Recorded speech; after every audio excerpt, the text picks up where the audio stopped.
Hi, sweetie. Come here, my sweet. Come closer. Mommy's here. Shh. It's okay. Everything is okay now. I know today was so long and heavy day. You feel tired.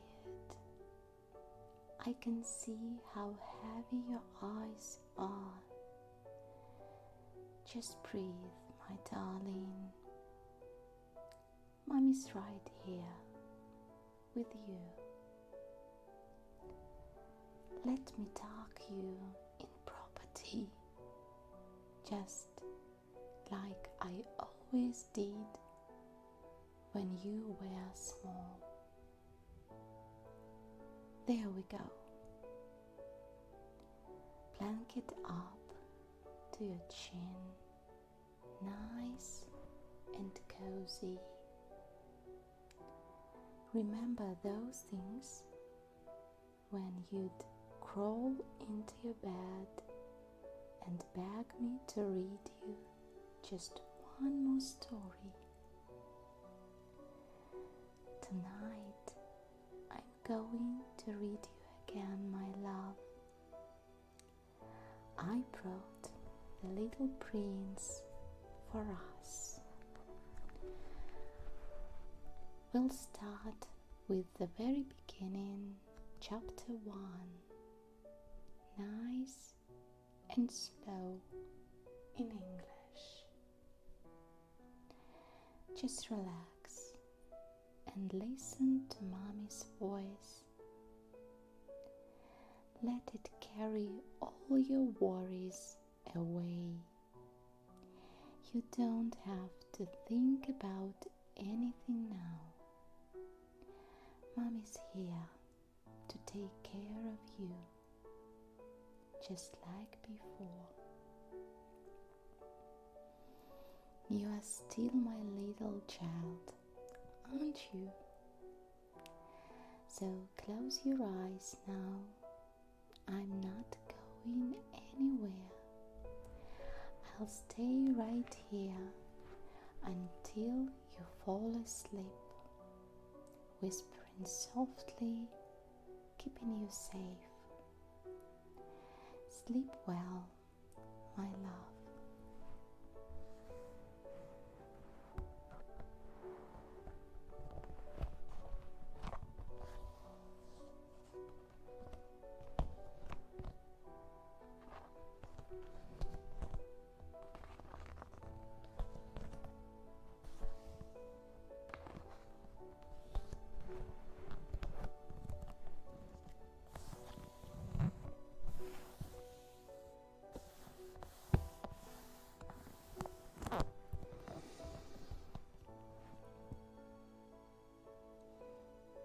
Once, when I was 6, I saw a magnificent picture in a book about the jungle called True Stories. It showed a boa constrictor swallowing a wild beast. Here is a copy of the picture. In the book, it said, boa constrictors swallow their prey whole without chewing. Afterward, they are no longer able to move, and they sleep during the 6 months of their digestion. In those days, I thought a lot about jungle adventures and eventually managed to make my first drawing using a colored pencil. My drawing number 1 looked like this. I showed the grown-ups my masterpiece and I asked them if my drawing scared them. They answered, "Why be scared of a hat? My drawing wasn't a picture of a hat. It was a picture of a boa constrictor digesting an elephant. Then I drew the inside of the boa constrictor so the grown-ups could understand. They always need explanations. My drawing number 2 looked like this. The grown-ups advised me to put away my drawings of boa constrictors, outside or inside, and apply myself instead to geography, history, arithmetic, and grammar. That is why I abandoned, at the age of 6, a magnificent career as an artist. I had been discouraged by the failure of my drawing number 1 and of my drawing number 2. Grown-ups never understand anything by themselves, and it is exhausting for children to have to provide explanations over and over again. So then I had to choose another career, and I learned to pilot airplanes. I have flown almost everywhere in the world, and in a matter of fact, geography has been a big help to me.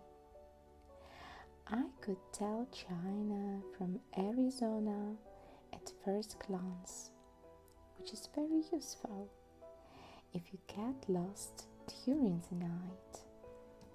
So I have had in the course of my life lots of encounters with lots of serious people. I have spent lots of time with grown-ups. I have seen them at close range, which hasn't much improved my opinion of them. Whenever I encountered a grown-up who seemed to me at all enlightened, I would experiment on him with my drawing number 1, which I have always kept. I wanted to see if he really understood anything, but he would always answer, "That's a hat." Then I would talk about boa constrictors or jungles or stars. I would put myself on his level and talk about bridge and golf and politics and neckties. And my grown-up was glad to know such a reasonable person. So I lived all alone, without anyone I could really talk to, until I had to make a crash landing in the Sahara Desert 6 years ago. Something in my plane's engine had broken, and since I had neither a mechanic nor passengers in the plane with me, I was preparing to undertake the difficult repair job by myself. For me, it was a matter of life or death. I had only enough drink and water for 8 days. The first night, then I went to sleep on the sand 1,000 miles from any inhabited country.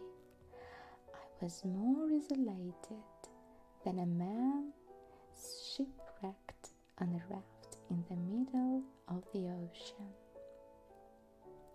So you can imagine my surprise when I was awakened at daybreak by a funny little voice saying, "Please, draw me a ship." What? Draw me a ship? I leaped up as if I had been struck by lightning. I rubbed my eyes hard. I stared, and I saw an extraordinary little fellow staring back at me very seriously. Here is the best portrait I managed to make of him later on. But of course, my drawing is much less attractive than my model. This is not my fault. My career as a painter was discounted at the age of 6 by the grown-ups, and I had never learned to draw anything except boa constrictors, outside and inside. So I stared wide-eyed at this apparition. Don't forget that I was 1,000 miles from any inhabited territory. Yet this little fellow seemed to be neither lost nor dying of exhaustion, hunger, or thirst, nor did he seem scared to death. There was nothing in his appearance that suggested a child lost in the middle of the desert, 1,000 miles from any inhabited territory. When I finally managed to speak, I asked him, "But what are you doing here?" And then he repeated, very slowly and very seriously, "Please, draw me a ship." In the face of an overpowering mystery, you don't dare disobey. Absurd as it seemed, 1,000 miles from all inhabited regions and in danger of death, I took a scrap of paper and a pen of my pocket. But then I remembered that I had mostly studied geography, history, arithmetic, and grammar, and I told the little fellow rather crossly that I didn't know how to draw. He replied, "That just doesn't matter. Draw me a ship." Since I had never drawn a ship, I made him one of the only 2 drawings I knew how to make. The one of the boa constrictor from outside. And I was astounded to hear the little fellow answer, No, I don't want an elephant inside a boa constrictor.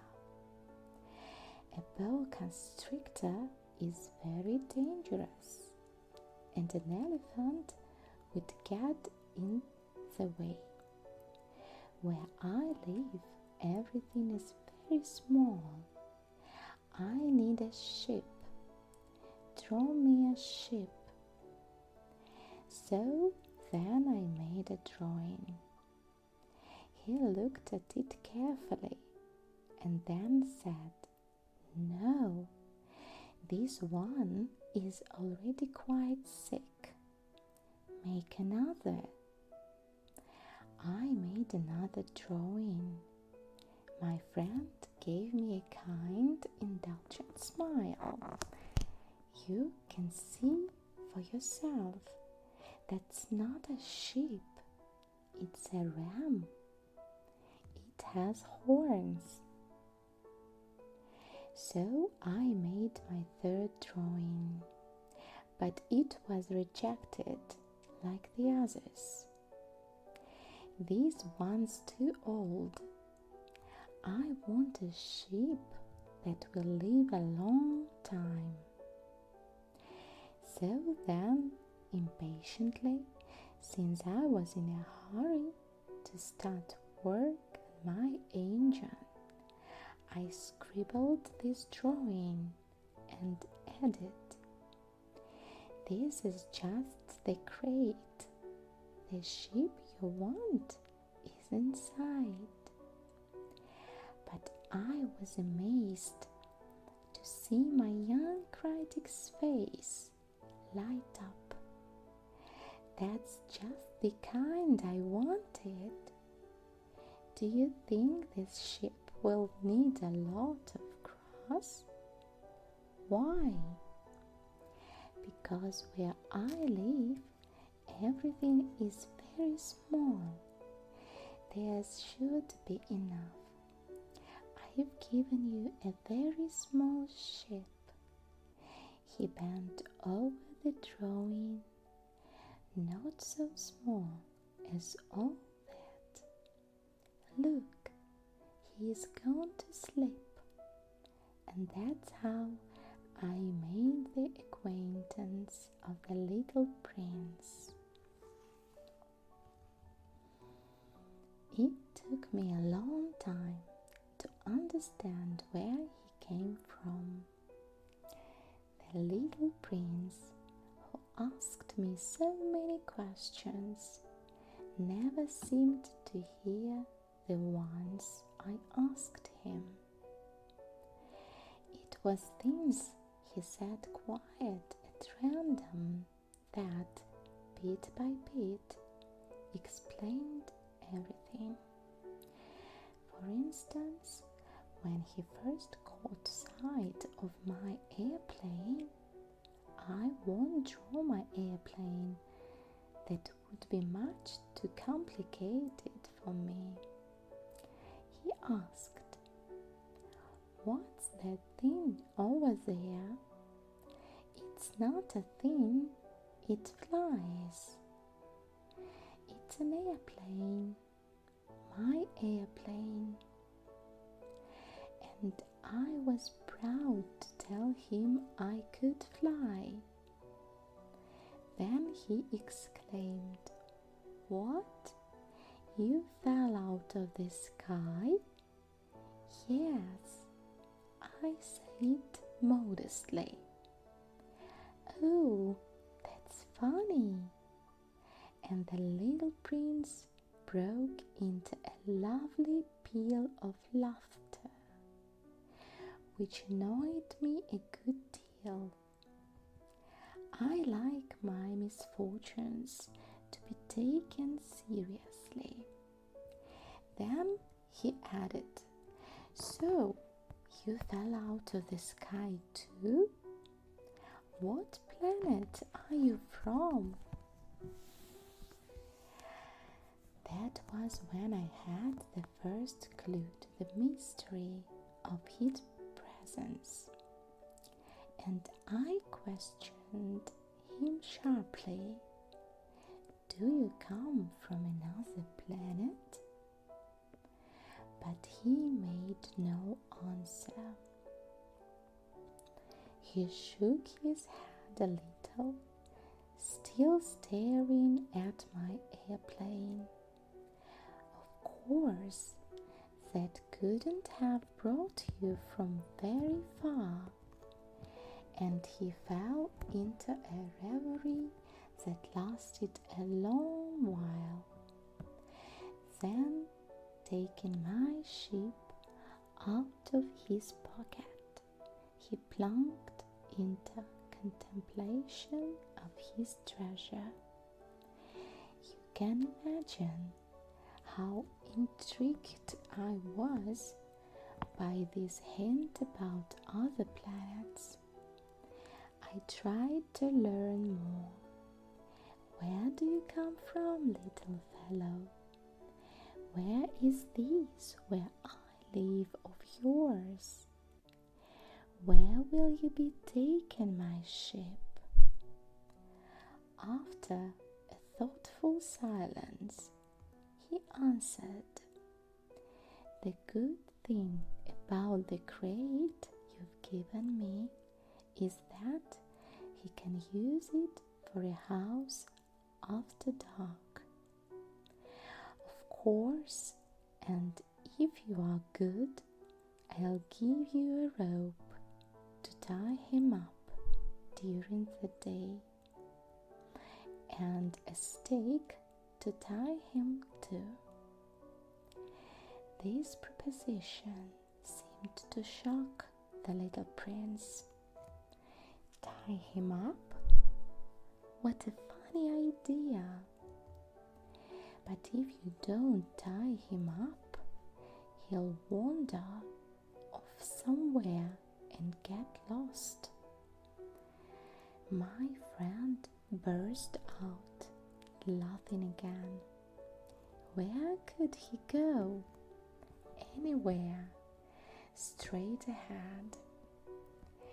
Then the little prince remarked quite seriously, even if he did, everything's so small where I live. And he added, perhaps a little sadly, straight ahead, you can't go very far. That was how I had learned a second very important thing, which was that the planet he came from was hardly bigger than a house. That couldn't surprise me much. I knew very well that except for the huge planets like Earth, Jupiter, Mars, and Venus, which have been given names, there are hundreds of others that are sometimes so small that it's very difficult to see them through a telescope. When an astronomer discovers one of them, he gives it a number instead of a name. For instance, he would call it asteroid 325. I have serious reasons to believe that the planet the little prince came from is asteroid B612. This asteroid has been signed only once by telescope in 1909 by a Turkish astronomer who had then made a formal demonstration of his discovery at an international astronomical congress. But no one had believed him on account of the way he was dressed. Grown-ups are like that. Fortunately for the reputation of asteroid B612, a Turkish dictator ordered his people, on pain of death, to wear European clothes. The astronomer repeated his demonstration in 1920, wearing a very elegant suit, and this time every believed him. If I've told you these details about asteroid B612, and if I've given you its number, it's on account of the grown-ups.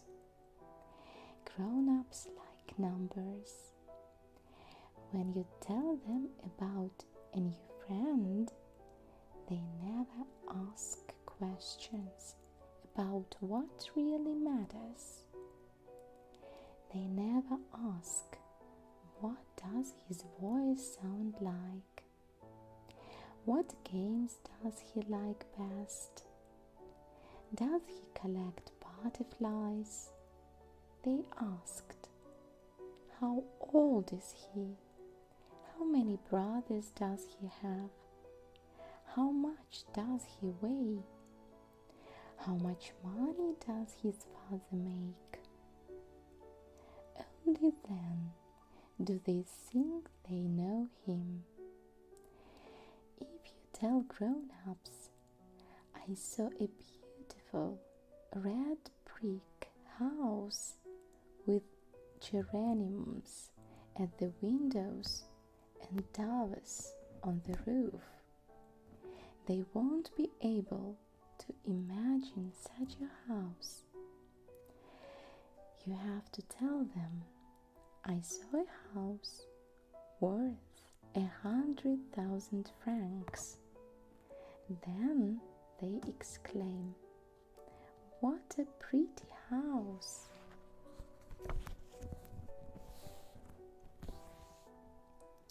So, if you tell them the proof of the little prince's existence is that he was delightful, that he loved, and that he wanted a sheep, when someone wants a sheep, that proves he exists.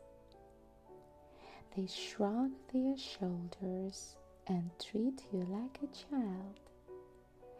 But if you tell them the planet he came from is asteroid B612, then they'll be convinced and they won't bother you with their questions. That's the way they are. You mustn't hold it against them. Children should be very understanding of grown-ups. But, of course, those of us who understand life couldn't care less about numbers. I should have liked to begin this story like a fairy tale. I should have liked to say, once upon a time there was a little prince who lived on a planet hardly any bigger than he was, and who needed a friend. For those who understand life, that would sound much truer.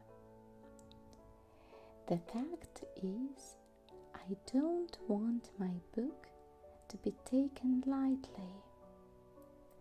Telling these memories is so painful for me. It's already been 6 years since my friend went away, taking his ship with him. If I try to describe him here, it's so I won't forget him. It's sad to forget a friend. Not everyone has had a friend, and I might become like the grown-ups who are no longer interested in anything but numbers, which is still another reason why I've bought a box of paints and some pencils. It's hard to go back to drawing at my age, when you've never made any attempts since the one of a bow from inside and the one of a bow from outside at the age of 6. I'll certainly try to make my portraits as true to life as possible, but I'm not entirely sure of succeeding. One drawing works and the text no longer bears any resemblance, and I'm a little off on his height too. In this one, the little prince is too tall, and here he is too short, and I'm uncertain about the color of his suit. So I drove in one direction and another as best as I can. In the end, I'm sure to get certain more important details all wrong. But here you'll have to forgive me. My friend never explained anything. Perhaps he thought I was like himself, but I, unfortunately, cannot see a sheep through the sides of a crate. I may be a little like the grown-ups. I must have grown old. Every day I'd learn something about the little prince's planet, about his departure, about his journey. It would come quite gradually in the course of his remarks. This was how I learned on the third day about the drama of the baobabs. This time too I had the sheep to thank, for suddenly the little prince asked me a question, as if overcome by a grave doubt. Isn't it true that sheep eat bushes? Yes, that's right. Ah, I'm glad. I didn't understand why it was so important that sheep should eat bushes. But the little prince added, and therefore they eat baobabs too? I pointed out to the little prince that baobabs are not bushes, but trees as tall as churches, and that even if he took a whole herd of elephants back to his planet, that herd couldn't finish off a single baobab. The idea of the herd of elephants made the little prince laugh. We'd have to pile them on top of one another, but he observed perceptively, before they grow big, baobabs start out by being little. True enough, but why do you want your sheep to eat little baobabs?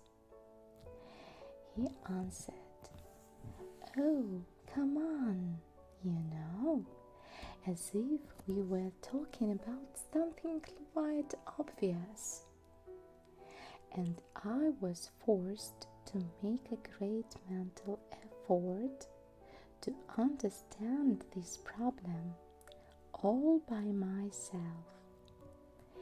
And in fact, on the little prince's planet, there were, as on all planets, good plants and bad plants. The good plants come from good seeds, and the bad plants come bad seeds. But the seeds are invisible. They sleep in the secrecy of the ground until one of them decides to wake up. Then it stretches and begins to sprout quite timidly. At first, a charming, harmless little twig reaching toward the sun. If it's a radish seed or a rose bush seed, you can let it sprout all it likes. But if it's a seed of a bad plant, you must pull the plant up right away as soon as you can recognize it. As it happens, there were terrible seeds on the little prince's planet. Baobab seeds. The planet's soil was infested with them. Now, if you attend to a baobab too late, you can never get rid of it again. It overgrows the whole planet. Its roots pierce right through, and if the planet is too small, and if there are too many baobabs, they make it burst into pieces. It's a question of discipline, the little prince told me later on. When you've finished washing and dressing each morning, you must tend your planet. You must be sure you pull up the baobabs regularly, as soon as you can tell them apart from the rose bushes, which they closely resemble when they are very young. It's very tedious work, but very easy. And one day he advised me to do my best to make a beautiful drawing for the edification of the children where I live. If they travel someday, he told me, it could be useful for them. Sometimes there's no harm in postponing your work until later. But with baobabs, it's always a catastrophe. I knew one planet that was inhabited by a lazy man. He had neglected 3 bushes. So, following the little prince's instructions, I have drawn that planet. I don't much like assuming the tone of a moralist, but the danger of baobabs is so little recognized that the risks run by anyone who might get lost on an asteroid there are so considerable that for once I'm making an exception to my habitual reserve. I say, children, watch out for baobabs. It's to warn my friends of a danger of which they, like myself, have long been unaware that I worked so hard on this drawing. The lesson I'm teaching is worth the trouble. You may be asking, why are there no other drawings in this book as big as the drawing of the baobabs? There's a simple answer. I tried, but I couldn't manage it. When I drew the baobabs, I was inspired by a sense of urgency. Oh, Little prince, gradually this was how I came to understand your sad little life. For a long time, your only entertainment was the pleasure of sunsets. I learned this new detail on the morning of the fourth day, when you told me, I really like sunsets. Let's go look at one now. But we have to wait. For what? For the sun to set. At first you seemed quite surprised, and then you laughed at yourself. And you said to me, I think I'm still at home. Indeed, when it's noon in the United States, the sun, as everyone knows, is setting over France. If you could fly to France in 1 minute, you could watch the sunset. Fortunately, France is much too far, but on your tiny planet, all you had to do was move your chair a few feet, and you would watch the twilight whenever you wanted to.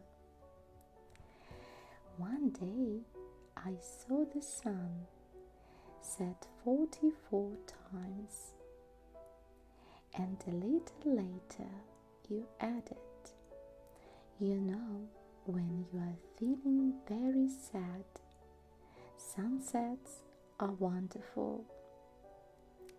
On the day of the 44 times, were you feeling very sad? But the little prince didn't answer. On the 5th day, thanks again to the ship, another secret of the little prince's life was revealed to me. Abruptly, with no preamble, he asked me, as if it were the fruit of a problem, long pondered in silence. If a sheep eats bushes, does it really eat flowers too? A sheep eats whatever it finds, even flowers that have thorns. Yes, even flowers that have thorns. Then, what good are thorns? I didn't know. At that moment, I was very busy trying to unscrew a bolt that was jammed in my engine. I was quite worried, for my plane crash was beginning to seem extremely serious, and the lack of drinking water made me fear the worst. What a good are thorns! The little prince never let go of a question once he had asked it. I was annoyed by my jammed bolt, and I answered without thinking, thorns are no good for anything. They are just the flower's way of being mean. Oh, but after a silence, he lashed out at me his sort of bitterness. I don't believe you. Flowers are weak. They are naive. They reassure themselves whatever way they can. They believe their thorns make them frightening. I made no answer. At that moment I was thinking, if this bolt stays jammed, I'll knock it off with a hammer. Again the little prince disturbed my reflections. Then you think flowers? No, not at all. I don't think anything. I just said whatever came into my head. I'm busy here with something serious. He stared at me, astounded. Something serious? He saw me holding my hammer, my fingers black with grease. Bending over an object, he regarded as very ugly, a little ashamed. You talk like the grown-ups. That confuse everything. You've got it all mixed up. He was really very annoyed. He tossed his golden curls into the wind. I know, a planet inhabited by a red-faced gentleman. He's never smelled a flower. He's never looked at a star. He's never loved anyone. He's never done anything except add up numbers.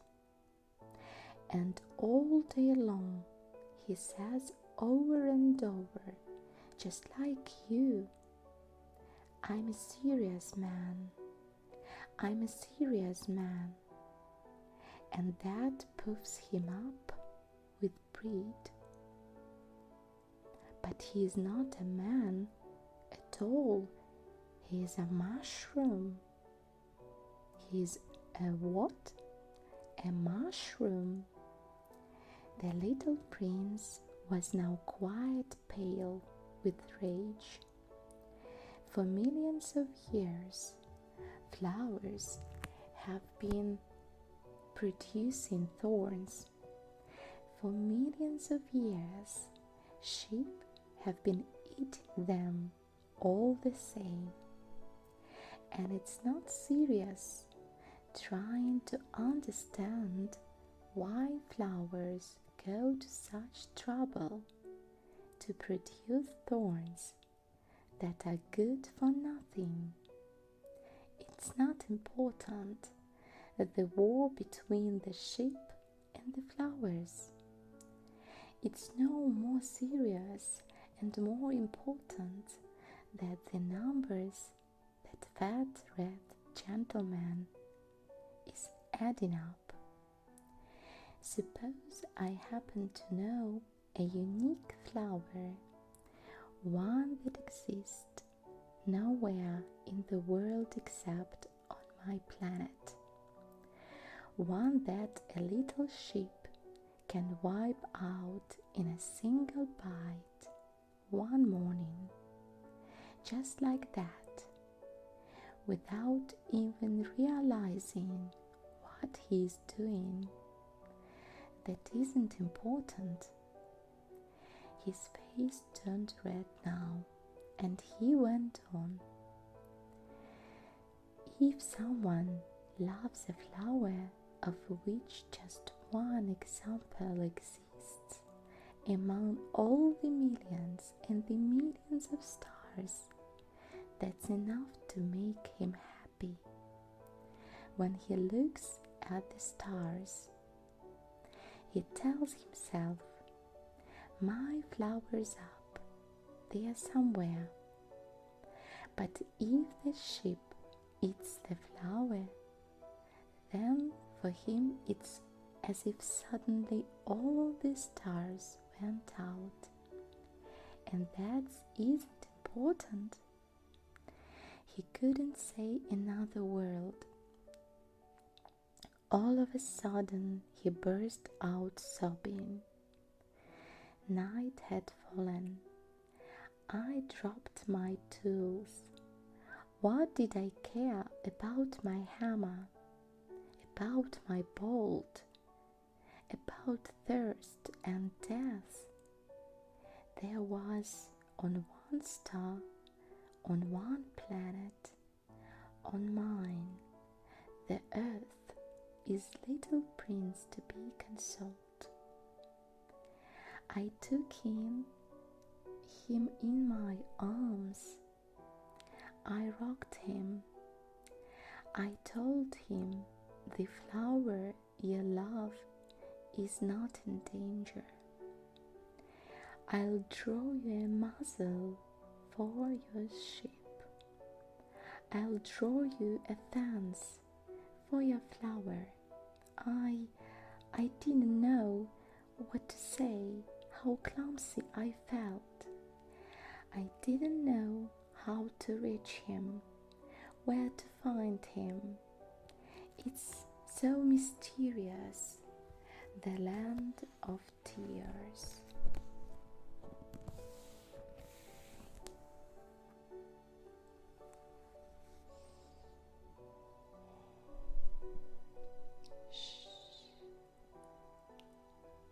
That's the end of our reading tonight, my sweet.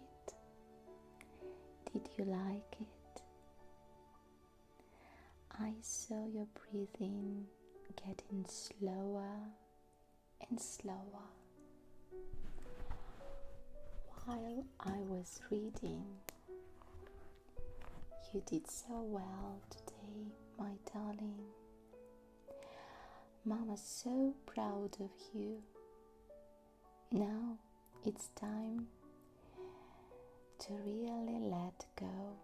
No more thoughts, no more worries. Just sink deeper into your pillow and feel how safe and warm you are. I'm right here beside you, stroking your hair like I used to. You can sleep now, my love. Mummies will stay with you until you are sound asleep. You are my good child. Sweet dreams. I love you more than anything. Good night, my sweetie. Good night, my sweetie.